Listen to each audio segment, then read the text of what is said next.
Hola chicos, hoy vamos a hablar de los estados de la materia. Estados en particular, tres: estado sólido, líquido y gaseoso.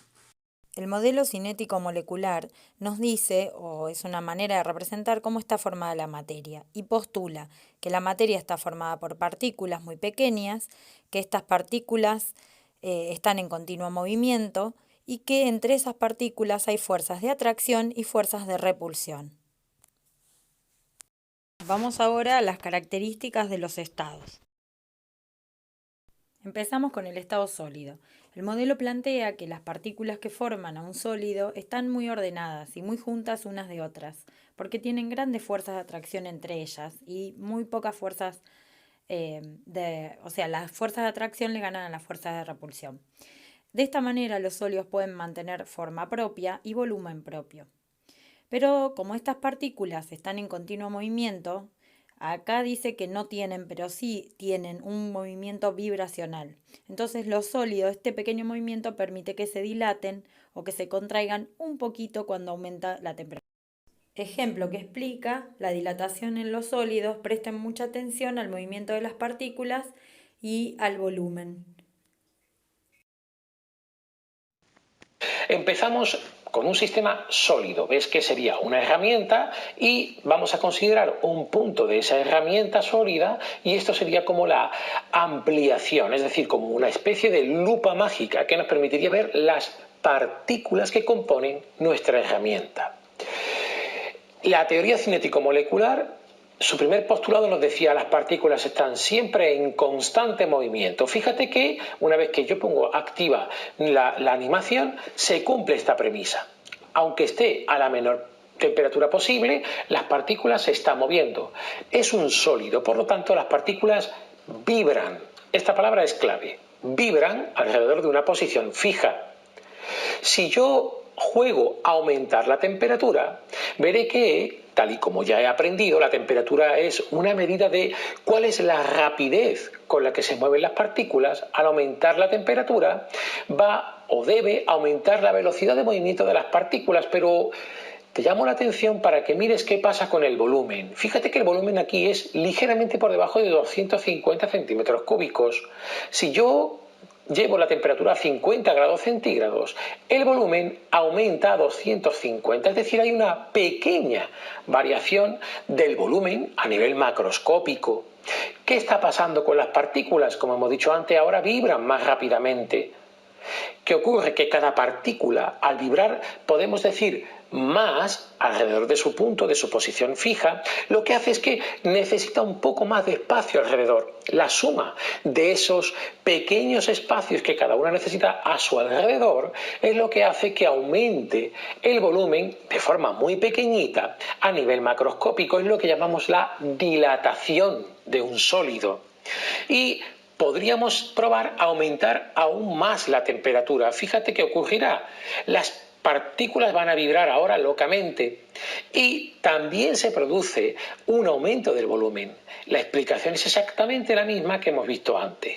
Como vibran más, es decir, de forma más amplia con respecto a su posición de equilibrio, cada una necesita un poco más de volumen para esa vibración y la suma sería la que provoca este aumento que vemos aquí, ¿verdad?, de del volumen a nivel macroscópico.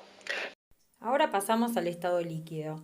En este caso, las partículas se encuentran un poco más separadas que en el estado sólido y generalmente, hay un equilibrio entre las fuerzas de atracción y repulsión. Las partículas se encuentran en movimiento, deslizándose unas sobre otras en distintas direcciones, y de esta manera los líquidos pueden también dilatar, fluir, ¿sí?, y adaptarse a la forma del recipiente que los contiene, pero sí mantienen su volumen propio. Veamos ahora el ejemplo en el simulador que permite ver el movimiento de las partículas y la dilatación de los líquidos. Y lo pongo en la menor temperatura posible, las partículas se estarán moviendo a una velocidad determinada que tiene que ver con esta temperatura mínima que puedo seleccionar. El volumen queda por debajo de los 10 mililitros, fíjate el volumen aquí, 990, y vamos a jugar a mover la temperatura, vamos a llevarla a los 50 grados centígrados. Ahora el volumen llegaría a los 10 mililitros, es decir, también hay un pequeño aumento de volumen, pero mayor que en el caso del sólido. ¿Esto por qué? Pues porque las partículas del líquido tienen mayor movilidad que las del sólido. Pueden moverse por capas, has estudiado, ¿verdad? Entonces, al tener mayor movilidad, no están en una posición fija, cada una de ellas necesitaría mayor volumen, ¿verdad? Mayor espacio para poderse mover. Por lo tanto, el aumento del volumen macroscópico también sería mayor que en el caso del sólido. Si me lo llevo a una temperatura de 90 grados, fíjate que ya, bueno, pues se mueven mucho más rápido y el volumen aumenta, también en este caso va a ser 0,20 mililitros, también va a aumentar, ¿verdad? Proporcionalmente. Eso sí, siguen siendo variaciones pequeñas de volumen. Decimos que el líquido también se dilata. Por último, vamos a los gases. Acá podemos ver que sus partículas están mucho más separadas, donde las fuerzas predominantes entre las partículas que lo forman son las fuerzas de repulsión, por eso se separan y tienden a separarse. Las fuerzas de atracción son mucho menores. Las partículas se están moviendo en todas direcciones y muy rápido, y esto permite que los gases se expandan y también se puedan comprimir, y también que no mantengan ni su forma ni el volumen, es decir, se pueden adaptar a la forma y al volumen del recipiente que los contiene. Vamos al ejemplo del simulador que nos permite ver el movimiento de las partículas. En este caso vamos a jugar a mantener constante la presión. Recuerda que los gases, y lo vas a ver también un poco más adelante, tenemos que manejar tres variables termodinámicas. Nosotros vamos a ver ahora qué pasa con la temperatura y el volumen del sistema y vamos a fijar la presión. ¿Qué quiere decir? Que mi recipiente, el que contiene el gas, tiene que ser flexible. Así que vamos a mantener una presión de una atmósfera y vamos a jugar a variar la temperatura, igual que hemos hecho en los dos casos anteriores, y ver qué pasa con el volumen.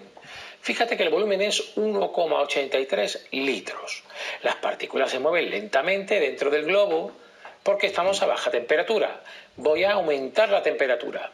Las partículas se van a mover más rápidamente y el volumen ha llegado a 2 litros. Quizá no lo has visto, pero el globo aumenta de tamaño, fíjate. ¿Y qué pasaría si lo llevo a 90 grados centígrados?